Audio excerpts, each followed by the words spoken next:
정부가 일본과의 군사정보보호협정 지소미아를 연장하지 않기로 전격 결정하고 곧 일본에도 이 내용을 공식 통보하기로 했습니다. 일본산 수입식품에 대한 안전검사 강화도 오늘부터 시행되는데 양국 갈등이 치킨 게임으로 치닫고 있습니다. 이런 가운데 홍남기 경제부총리가 최근 경제 여건을 감안하면 올해 경제 성장률 목표치 달성이 쉽지 않다라고 내다봤습니다. 또 내년도 예산은 510조 원 이상의 확장적 재정으로 편성하겠다고 밝혔습니다. 내년도 건강보험료 인상률이 당초 전망보다 낮은 3.2%로 확정됐습니다. 이에 따라 내년부터는 직장가입자의 보험료가 월 평균 3,653원, 지역가입자의 경우에는 2,800원 더 오를 전망입니다. 거액의 원금 손실이 우려되는 금리 연계 파생결합 상품을 판매한 금융사를 상대로 금융당국이 오늘부터 현장 검사에 나섭니다. 불안전 판매 정도에 따라서 책임을 물을 계획이라 피해 투자자들의 관심이 쏠립니다. 이상 이 시각 주요 뉴스입니다.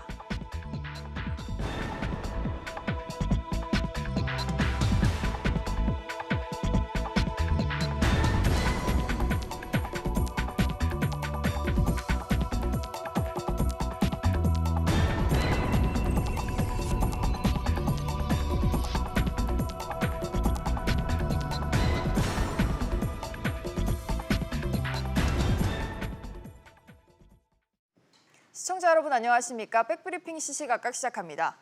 우리 정부가 한일 군사정보보호협정, 그러니까 지소미아를 연장하지 않기로 전격 결정했습니다. 한일 관계가 최악으로 치닫고 있는 가운데 오늘부터는 일본산 식품에 대한 검역도 강화됩니다. 이 소식 오수영 기자와 조금 더 자세하게 짚어보겠습니다. 오 기자. 네. 당초 전망으로서는 우리가 지소미아를 연장은 하되 조건부 연장을 할 거다라는 관측이 우세하기도 했는데 예상이 완전히 빗나갔어요. 네, 그렇습니다. 우리 정부는 어제 저녁 지소미아를 종료하기로 했다고 발표했습니다. 청와대는 일본이 안보상 이유로 우리나라를 화이트리스트에서 제외함으로써 안보 협력에 중대한 변화를 초래했다면서 이번 파기 결정의 이유를 설명했습니다. 지난 2016년 맺은 지소미아는 1945년 광복 이후 한일 양국 간에 맺은 첫 번째 군사협정이었는데요. 이번 결정으로 앞으로 90일 뒤면 자동 종료됩니다. 고노다로 일본 외무상은 어젯밤 남관표 주일 한국 대사를 초치해서 매우 유감스럽다면서 한국 정부에 단호히 항의해야 한다 이렇게 말했습니다. 미국 국방부와 마이크 폼페이오 국무장관도 한국의 결정에 대해서 실망했다는 입장을 밝혔습니다. 여기도에서 지금 뉴스 시작과 함께 저희가 속보도 띄워드렸는데 아베 총리가 한국이 국가 간의 약속을 지켜야 한다라는 얘기를 방금 전하기도 했습니다. 이렇게 과거사 문제가 경제 문제에 이어서 안보로까지 커졌는데 앞으로 어떻게 되는 걸까요? 네, 우리 정부의 지소미아 종료는 일본에 대한 전면전 선포라는 의미가 있어서 앞으로 파장이 만만치 않을 거란 전망이 나옵니다. 네. 이번 종료 결정으로 지금까지 한국 정부가 제안했던 강제징용 문제의 해법 등 모든 부분에서 물러날 생각이 없다는 점을 보여준 건데요. 오는 28일 일본 정부가 화이트리스트 배제 시행을 두고 어떤 조치를 취하느냐에 따라서 지소미아의 종료를 어떻게 받아들이고 있는지에 대한 일본 정부의 입장을 알 수 있을 것으로 보입니다. 우리 정부의 이번 결정에 앞서서 미국 쪽에서는 마크 에스퍼 국방장관, 또 존 볼턴 백악관 국가안보보좌관, 또 해리 해리스 주한 미국 대사 등 주요 외교 안보 인사들을 통해서 한국의 지소미아 연장 희망을 전해왔었던 미국과의 관계도 좀 눈여겨봐야 하는데요. 일본의 수출 규제에 이어 이번 지소미아 파기 결정이 나오면서 한미일 안보 협력 체제가 흔들리게 됐습니다. 앞으로 있을 방위비 분담금 협상이나 호르무즈 해협 파병에도 영향을 줄 것으로 예상됩니다. 한편으로는 일본의 경제 보복이 더 심해지지 않을까 우려도 되는데 우리 정부 대응 상황은 어떻습니까? 네, 정부가 지금 소재 부품 자립화를 추진하고 있지만 한국은행은 어제 국회 현안 보고 자료에서 신규 소재 테스트와 공정의 전환 과정에 최소 수개월이 걸리기 때문에 생산 물량이 축소될 수 있다면서 이게 관련 설비 투자의 지연 또는 취소로 이어질 가능성이 있다고 밝혔습니다. 네. 반도체 원재료인 웨이퍼와 반도체 제조용 기계는 일본산의 수입 비중이 3분의 1가량이고 디스플레이 제조용 기계의 경우에는 일본산 비중이 80%를 넘기 때문입니다. 네, 또 한편으로 우리 정부가 오늘부터는 이제 일본에서 우리나라로 들어오는 수입 식품에 대해서 검역을 강화하죠. 그렇습니다. 식품의약품안전처는 오늘부터 최근 5년간 방사능이 미량이라도 검출돼서 반송됐던 이력이 있는 수입 식품의 안전 검사 건수를 2배로 늘립니다. 검사 강화 대상은 가공식품 10가지, 농산물 3가지, 또 식품 첨가물 2가지와 건강기능식품 2가지입니다. 그동안 제조일자별로 1kg씩 시험 검사를 한 차례 해왔는데요. 오늘부터는 1kg씩 2번 채취해서 검사도 2번 합니다. 네, 오 기자 잘 들었습니다. 이렇게 우리 정부의 초강수에 일본 측이 맞불 대응에 나설 거란 우려가 커지고 있습니다. 당장 추가 보복 조치가 거론되고 있는데요. 취재 기자 연결해보죠. 윤성훈 기자. 네, 윤성훈입니다. 네, 일본이 기존 반도체 소재에 대한 규제를 지금보다 더 강화하지 않을까 이런 생각이 드는데요. 네, 일본 정부가 수출 규제를 하고 있는 폴리이미드, 불화수소, 포토레지스트 등 반도체, 디스플레이 핵심 소재 확보에 차질이 생길 수 있다는 우려가 나오고 있습니다. 일본 정부는 수출 규제 강화 조치를 실시한 이후 포토레지스트의 수출에 대해서만 2차례 허가했는데요. 수출 심사를 지연시키는 등의 조치로 우리 정부의 한일 군사정보 보호협정 종료에 맞설 가능성이 있어 보입니다.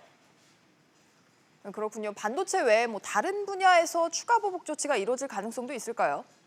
일본은 오는 28일 우리 정부를 화이트리스트에서 제외하는데요. 이를 기점으로 수출 규제 품목이 확대될 가능성이 있습니다. 특히 수소전기 자동차의 핵심 소재인 탄소섬유와 2차 전지에 들어가는 파우치 등의 소재 부품이 규제 대상이 될 수 있다는 가능성이 제기되고 있습니다. 일부에서는 취업비자 강화, 관세 인상 등의 가능성도 제기하고 있지만 단기간 내에 이루어질 가능성은 크지 않아 보입니다. 네, 당장 우리 정부나 기업들 대응 상황은 어떻습니까?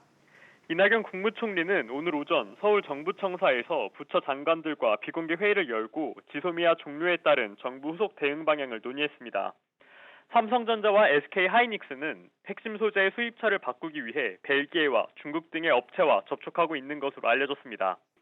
SK머티리얼즈와 효성 등도 국산화를 현실화하기 위한 계획을 진행 중입니다. 우리 정부와 기업들은 향후 일본의 움직임을 보면서 대응책을 구체화할 것으로 보입니다. SBS CNBC 윤성훈입니다. 네, 그렇다면 지소미아 종료 결정이 금융시장에는 어떤 영향을 미쳤을까요? 현재 시장 상황 연결해 보겠습니다. 신윤철 기자. 네, 신윤철입니다. 네, 일단 코스피는 하락 출발했다고요? 네, 오늘 코스피 지수는 어제보다 8.59포인트 내린 1942.42로 개장했습니다. 다시 1940대 선으로 후퇴한 것인데 개인 투자자들의 매도가 지수 하락을 이끌었습니다. 유가증권 시장에서 개인이 185억 원어치를 순매도한 반면 외국인은 150억 원, 기관은 29억 원을 각각 순매수했습니다. 코스닥도 5.97포인트 내린 606.28로 하락 출발했습니다. 오전 11시 15분 기준 현재 코스피는 1948.57, 코스닥은 610.19입니다. 네, 외환시장 움직임은 어떻습니까? 네, 서울 외환시장에서 원달러 환율은 어제 종가보다 4.6원 오른 달러당 1212원으로 시작했습니다. 오전 11시 15분 기준으로 달러당 1214.5원인데요. 시장의 반응은 그리 크지 않습니다. 한일 간 정치, 경제 갈등이 처음이 아니고 오히려 오늘 밤에 예정된 제롬 파월 연준 의장의 잭슨홀 미팅 연설에 시장의 관심이 쏠렸기 때문인 것으로 풀이됩니다. SBS CNBC 신윤철입니다. 네, 이런 가운데 홍남기 경제부총리가 조금 전 기자회견을 갖고 내년 예산안과 또 지소미아 협정 파기에 대해서 언급을 했습니다. 어떤 소식이 나왔는지 취재기자 연결해보죠. 장가희 기자. 네, 장가입니다. 네, 홍 부총리가 내년 예산안에 대해서는 뭐라고 언급을 했습니까? 네, 홍남기 경제부총리는 올해보다 약 9% 초반대로 증가한 513조 원 수준으로 내년 예산을 편성 작업 중이라고 말했습니다. 이 경우 내년도 GDP 대비 국가 채무 수준은 올해 37.2%에서 내년 39% 후반대 수준이 예상됩니다. 홍 부총리는 최근 글로벌 경제 상황과 경기 하방 리스크를 고려할 때 확장적 재정 기조 하에서 편성이 불가피하다고 전했는데요. 특히 경기 대응을 위한 재정의 적극적인 역할, 중장기적 재정 여건 및 정책 여력을 고려했다고 밝혔습니다. 네, 더불어서 일본 수출 규제 대응과 또 지소미아 협정 종료에 대해서도 입장을 밝혔죠. 네, 그렇습니다. 홍보총리는 지소미아 협정 파기가 우리 경제에 미치는 부정적인 영향이 최소화되도록 적극적으로 대응해 나갈 것이라고 전했습니다. 지소미아 종료로 한일 경제 정쟁이 확전될 것이란 우려도 나왔는데요. 이에 대해 홍보총리는 일본 조치가 장기화되면서 경제 불확실성 우려가 더 커지고 있다며 최대한 빠른 시일 내에 매듭짓도록 대책을 면밀히 세우겠다고 밝혔습니다. 또한 일본 수출 규제에 더해 지소미아 파기로 인해 시장 변동성이 확대될 경우를 감안해 모니터링 체계를 강화하겠다고 언급했습니다. 네, 한편으로는 올해 2분기에 우리나라의 소득 격차가 사상 최고치를 기록했죠. 이에 대한 언급도 있었습니까? 네, 그렇습니다. 홍보총리는 고령화 진전 등을 감안할 때 1분위 가구의 근로소득 개선이 녹록지 않은 상황이라면서 고용 안전망과 기초연금을 강화하는 동시 일자리 지원에 주력하겠다고 전했습니다. 그러면서 2, 3, 4분위 중간계층 소득이 전체 소득에 비해 높게 증가하며 중산층이 두텁게 성장한 점은 긍정적으로 볼 필요가 있다고 덧붙였습니다. SBS CNBC 장가입니다. 다음 소식입니다. 내년 건강보험료 인상률이 3.2%로 확정됐습니다. 앞서 정부가 제시한 3.49% 인상률보다는 소폭 낮아진 건데요. 자세한 내용 취재기자 연결하겠습니다. 강산 기자. 네, 강산입니다. 네, 구체적으로 얼마를 더 내게 되는 겁니까? 네, 내년 건강보험료율이 3.2% 인상되는 것으로 결정되면서 직장 가입자의 보험료율은 올해 6.46%에서 내년에는 6.67%로 오르게 됩니다. 지역 가입자의 부가점수당 금액은 189.7원에서 195.8원으로 인상되는데요. 이렇게 되면 올해 3월 기준 직장 가입자의 본인 부담 월 평균 보험료는 11만 2,365원에서 11만 6,018원으로 3,653원을 더 내야 하고 지역 가입자는 2,800원 오른 8만 8,867원을 내야 합니다. 세전 기준 월급 500만 원을 받는 근로자를 예로 들면 매월 내는 건강보험료가 5,250원 오르게 됩니다. 연간으로는 6만 원 넘게 오르는 겁니다. 네, 그런데 이게 당초 정부가 제시했던 안보다는 낮은 수준이라면서요. 이렇게 낮아진 이유는 뭡니까? 네, 통상 내년도 건강보험료율은 정부의 예산 편성 등 일정에 맞춰 당해 6월에 결정되지만 지난 6월 말 가입자 단체 반대로 한 차례 심의가 연기됐습니다. 당초 제시안보다 인상률이 감소한 것도 가입자 단체의 반발을 고려한 것으로 풀이됩니다. 가입자 단체는 한국경영자총협회, 중소기업중앙회, 민주노총 등 건보료를 내는 지역을 대표하는 8개 단체를 말합니다. 진통 끝에 인상률이 결정됐고 정부는 보험료 인상과 함께 건강보험 전체 수입에서 정부 지원 비중을 14% 이상 확보하도록 노력하기로 했습니다. 이를 위해 올해 안에 국민건강보험법이 개정됩니다. 복지부는 2022년 이후에도 건강보험 재정 누적 적립금을 10조 원 이상으로 유지하겠다고 밝혔습니다. SBS CNBC 강산입니다.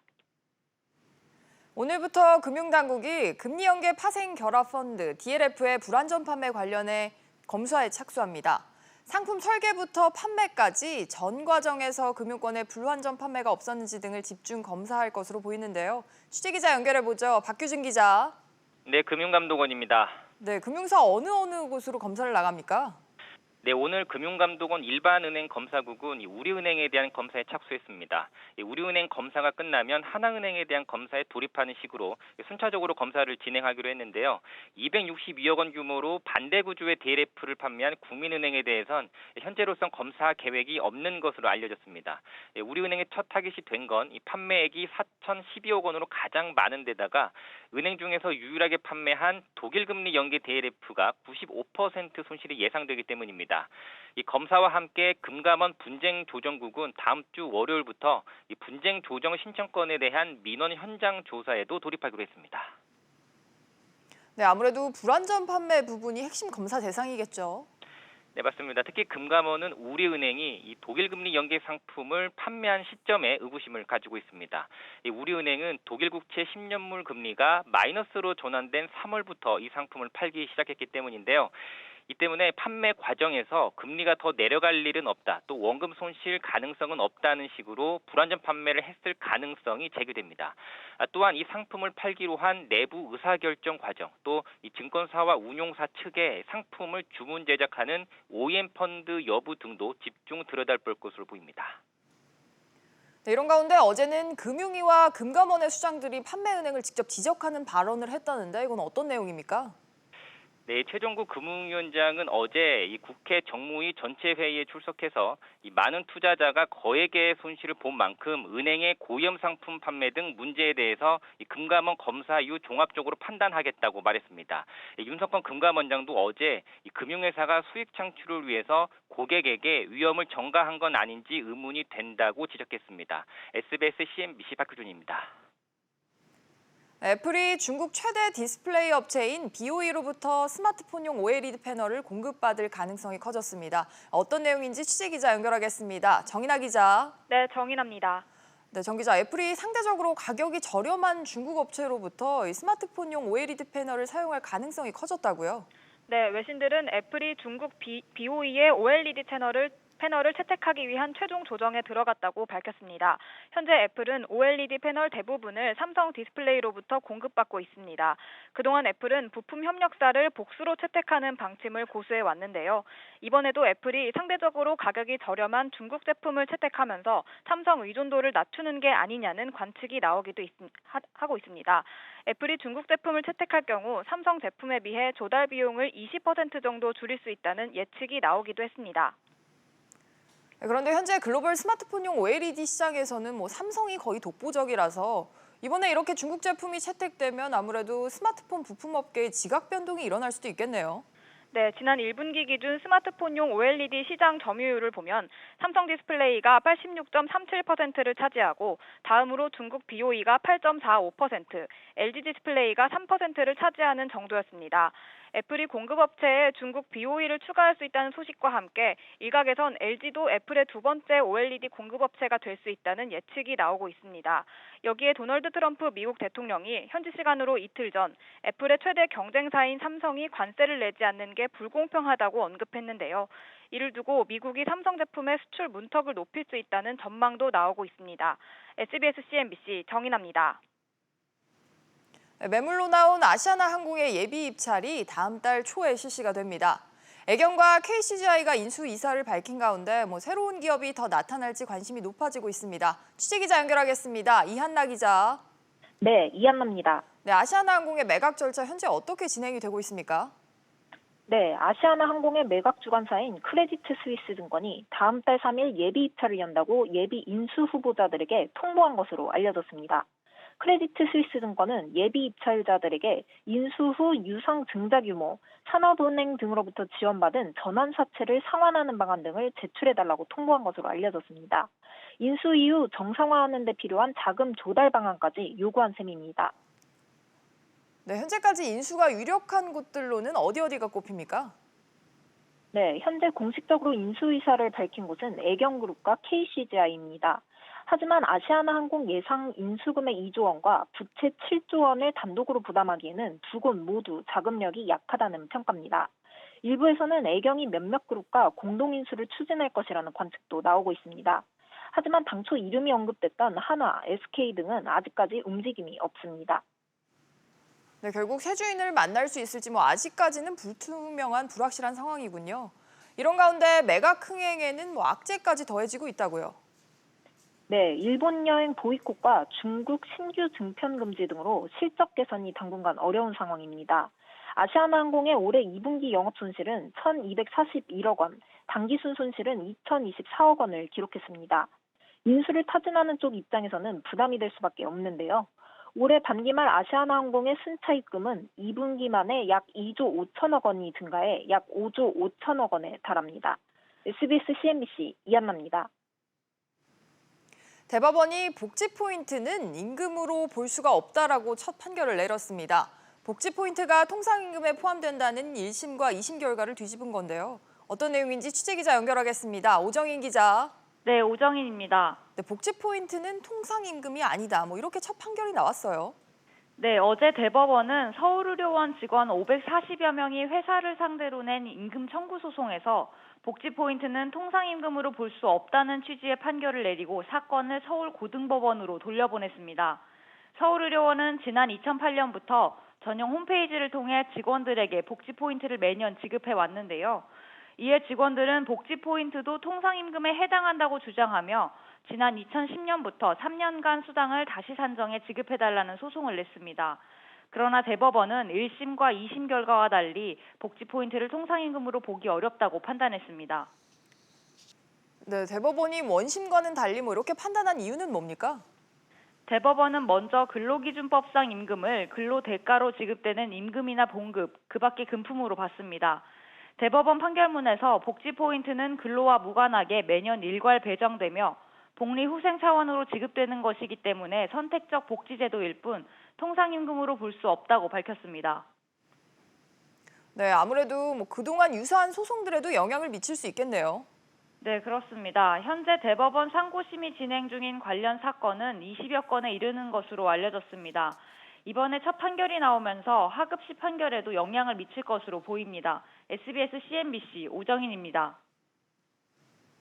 요가나 필라테스를 다니다가 개인 사정으로 중도 해지할 경우 과도한 위약금 때문에 분쟁 사례가 그동안 끊이지 않았었는데요. 공정거래위원회가 새로 기준을 마련했습니다. 어떤 기준인지 취재기자 연결해서 알아보겠습니다. 조슬기 기자. 네, 조슬기입니다. 네, 위약금 기준이 관련해서 신설이 됐다고요? 네, 그렇습니다. 앞으로 요가나 필라테스 학원에 다니다 중간에 그만두더라도 총 계약금의 10%를 위약금으로 내면 나머지 회비를 돌려받을 수 있게 됩니다. 공정위는 이 같은 내용이 담긴 계속 거래 고시 개정안을 행정예고했습니다. 그동안은 요가와 필라테스 업종에 적용되는 별도의 위약금 기준은 없었는데요. 이 때문에 계약을 중도 해지하면 소비자에게 터무니없이 많은 위약금을 물리는 경우가 많았습니다. 실제로 한국소비자원에 접수된 요가 필라테스 피해구제 신청 건수는 지난 2016년 237건에서 지난해에는 370건이 넘으면서 꾸준히 증가하는 추세였습니다. 현재 계속 거래 고시에는 결혼 중개업소와 컴퓨터 학원, 헬스 피트니스, 미용, 학습지 등 5개 업종만 위약금 기준이 마련돼 있고 그 기준도 제각각이었는데요. 이번에 계약금의 최대 10%로 통일된 겁니다. 네, 한편으로는 미용업종의 위약금의 경우에는 서비스 개시 시점 기준이 없어진다고요? 네, 미용업의 경우 미리 돈을 내고 차감하는 방식으로 서비스를 이용하는 소비자가 많은데요. 현재 계속거래 고시에는 이 서비스 개시 20일 이내에 계약을 해지하면 위약금을 물지 않도록 되어 있고 그 이후면 위약금이 부과됩니다. 이에 대해 공정위는 20일이란 기간을 기준으로 할 합리적인 이유가 없고 형평성 문제도 제기됐던 만큼 해지 그 시기와 관계없이 계약금의 10%를 위약금으로 역시 내도록 했습니다. SBS CNBC 조슬기입니다. 최태원 SK그룹 회장은 디지털 트랜스포메이션과 인공지능 등 핵심 기술을 딥체인지의 핵심 동력으로 삼고 그룹의 역량을 집중하겠다고 말했습니다. 최 회장은 오늘 막을 내린 2019-2000 포럼에서 거래 비용을 최소화하고 또 고객이 원하는 가치를 효과적으로 전달할 수 있게 하는 혁신 기술을 활용하지 못하면 앞으로 SK의 미래를 담보할 수 없다면서 이같이 밝혔습니다. 최 회장은 이를 통해 고객에게 맞춤형 가치를 제공하도록 고객과 1대1 관계를 구축하는 데 힘을 쏟을 것을 주문했습니다. 문재인 대통령이 청와대 신임 비서관 5명에 대한 인사를 단행했습니다. 제1부속비서관에는 신지연 2부속비서관이, 정무비서관에는 김광진 전 더불어민주당 의원 등이 임명됐습니다. 이번 교체로 청와대를 떠나는 조한기 전 1부속 비서관과 김영배 전 민정비서관 등은 총선 출마가 예상됩니다. 증시 상황입니다. 현재 국내 증시 혼조세를 보여주고 있습니다. 코스피가 강보합권으로 1951포인트 나타내고 있고요. 코스닥은 0.23% 내림세를 보이며 610포인트로 내려왔습니다. 오늘 눈에 띄는 종목들 함께 살펴보시죠. 오늘은 삼성전자부터 보도록 하겠습니다. 애플이 아이폰의 핵심 부품인 유기 EL 패널 공급 업체를 삼성전자에서 중국 기업으로 변경하는 방안을 검토 중이라고 하는데요. 하지만 삼성전자 현재 상승 반전했습니다. 0.1% 오르며 44,100원에 거래가 되고 있고요. 지소미아와 관련해서 관련주들도 상승세입니다. SK하이닉스 같은 경우에는 지소미아가 장기적으로는 반도체 소재 확보에 차질을 겪을 수 있지만 이번에 종료를 하면서 단기적으로는 반도체 수요 증가로 이득이 예상이 되는데요. SK하이닉스 1% 오름세를 보여주고 있고 방산주인 휴니디 역시 6.47% 좋은 흐름 가져가고 있습니다. 또 바이오 관련주에서는 오늘 코오롱 생명과학에 주목을 해보셔야겠습니다. 유전자 치료제인 인보사의 안전성에 문제가 없다는 해외 연구 결과가 나오면서 투심을 부추겼는데요. 오늘 코오롱 생명과학 역시 6%가량 급등세 보여주고 있습니다. 마지막으로 롯데케미칼 보도록 하겠습니다. 롯데 첨단 소재와 소규모 합병을 진행하는데요. 2마리 토끼를 잡을 것으로 예상이 되면서 1% 오르며 22만 6,500원에 거래되고 있습니다. 지금까지 증시 상황이었습니다. 오늘 준비한 소식은 여기까지입니다. 시청해주신 여러분 고맙습니다.